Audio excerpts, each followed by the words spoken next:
পথে সামনে নতুন দিশা, হারবে এবার ভোরের কাছে তোমার অমানিসা। ভাগ করেছ ধর্ম দিয়ে ভাষার অপমানে, লড়াই হলে জবাব দিতে এই বাংলাও জানে। থাকবে খোলা উন্নয়নের জানলা, যতই করো হামলা আবার জিতবে বাংলা, যতই করো হামলা আবার জিতবে বাংলা।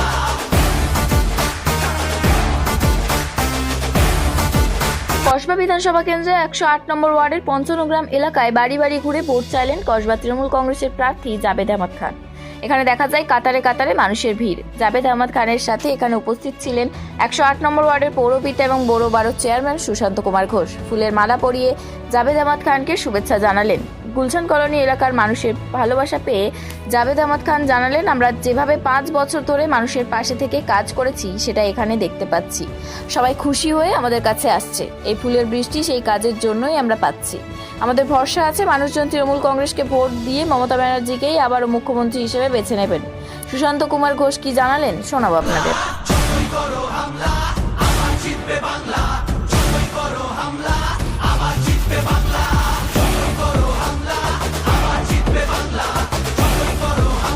वो गाना ना बहारों फूल बरसाओ मेरा महबूब आया है, वो तो गाना हम लोग सुना है। अब ये फूल का असर 4 तारीख को क्या तो वो देखना है।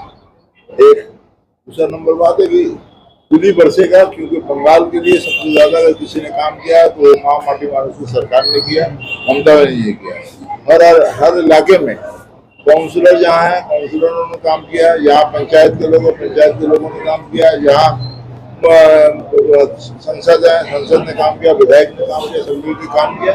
इसलिए आज लोग जो है खुश हैं काम से, और जब खुश होते हैं तो फूल बरसाते हैं। हम लोगों को उम्मीद तो है, नजुमी तो नहीं है, हम नहीं बोल सकते हैं कि गाना में क्या होगा नहीं होगा, लेकिन ये जरूर कहेंगे कि जो काम हुआ उसके एवज में वोट मिलना चाहिए, जीतना चाहिए, अच्छे वोटों से जीतना। अमित शाह क्या कह रहे हैं उससे मुझे आता जाता नहीं है, क्योंकि सरजमीन की जो कहानी है वो ये है कि ममता बनर्जी ने जो काम किया, माँ माटी मानुष की सरकार ने जो काम किया, बीजेपी की सरकार ने आज 14 साल में वो काम नहीं किया। अमित शाह के साथ देखा जाता है, नरेंद्र मोदी के साथ देखा जाता है, जो खून करता है, जो दर्शन करता है, स्टेज में रहते हैं। तो यही तो उनका राज है। अमित शाह को ये कहेंगे क्या नाम है, आप जो कह रहे हैं कम से कम कुछ छोड़ के कम से कम हकीकत में जो सुशांत ने कहा बड़ा अच्छा बात कहा कि वो खुद तो क्या नाम है चार्जशीट हटा हुआ आदमी है और केस में फंसा हुआ आदमी था, और कैसे वो बाहर निकला किस हिसाब से वो सारी दुनिया को पता। আমরা তো এটা আগেই বলেছিলাম, এটা মোদির পলিসি। এটা তো প্রথমবার রাস্তায় লোক দাঁড়ালো না, এর আগে নোটবন্দিতে রাস্তায় দাঁড় করিয়েছে। বিভিন্ন সময় মোদি সুযোগ পেলে মানুষকে রাস্তায় দাঁড় করিয়ে দেয়, এবং ভোটের আগে আরো একবার এসআইআর এর নাম করে মানুষকে রাস্তায় দাঁড় করিয়ে দিল।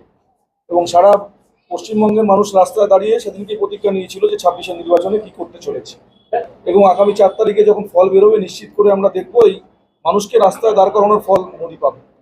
দেখুন, এটা তো একটা ষড়যন্ত্র, গভীর ষড়যন্ত্র, এবং এর সঙ্গে খুব খারাপ হলেও বলতে বাধ্য হচ্ছি সুপ্রিম কোর্টের একাংশ, নির্বাচন কমিশন পুরো যে কোনো উপায়ে ভারতবর্ষের একমাত্র বিরোধী কণ্ঠস্বর মমতা ব্যানার্জিকে আটকাতে হবে, মমতা ব্যানার্জির ক্ষমতাকে বন্ধ করতে হবে।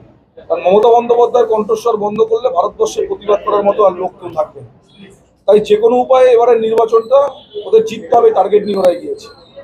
এই মুহূর্তে পশ্চিমবঙ্গের মাটিতে 13খানা মুখ্যমন্ত্রী সারা ভারতবর্ষের সেন্ট্রাল মিনিস্টার যারা আছে, সমস্ত সেন্ট্রাল মিনিস্টার, 437খানা বিজেপির টপ মোস্ট লিডার সবাই পশ্চিমবঙ্গের মাটিতে এই মুহূর্তে আছে। দমদম এয়ারপোর্টে ফ্লাইট লাগানোর জায়গা নেই, সব প্রাইভেট ফ্লাইটগুলো ওখানে দাঁড়িয়ে আছে।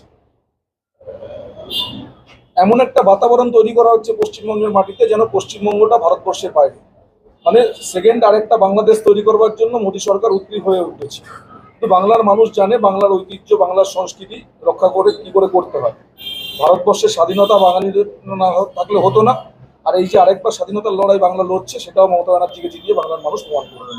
देखिए, सबसे पहले मैं आपके मीडिया के माध्यम से एक बात मैं कहना चाहूँगा कि ये जो इलेक्शन हम लोग सोच रहे थे और तमाम जिस तरह से आवाज़ फैलाई जा रही थी कि बीजेपी और टीएमसी के बीच में भारी टक्कर होने वाला है, घमासान होने वाला है और हाई वोल्टेज इलेक्शन होने वाला है, लेकिन ये मैं कह दूं कि जब जावेद खान साहब का रैली में जब इतने लोग मोहब्बत दुआ के साथ में शामिल हो सकते हैं तो वोट में क्या करेंगे। तो ये सिर्फ और सिर्फ एक ही बात है, मैं आपकी मीडिया के माध्यम से, गुलाम रब्बानी की आवाज़ इतनी दूर तक जा रही है, मैं कह दूं कि ये इसको बीजेपी का नाम हर प्रचार में लेकर बीजेपी को हाईलाइट ना करें, क्योंकि ये इलेक्शन ऑलरेडी इलेक्शन से पहले ये वॉकओवर हो चुका है, ये वॉकओवर हो चुका है, पब्लिक ने वॉकओवर डिक्लेयर कर दिया है।